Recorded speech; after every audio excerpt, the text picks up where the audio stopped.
with 3.5 CGPA, and I'm also ex-executive marketing in my with 2 years experience. So my phone number is this, and my LinkedIn is this. So why should you take me as your employer? Is because I'm a very high dynamic person with a strong leadership personality.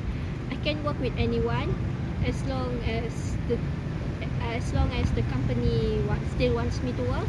And also I've had a lot of achievement before, and one of my achievement is I managed to lead a very large team in my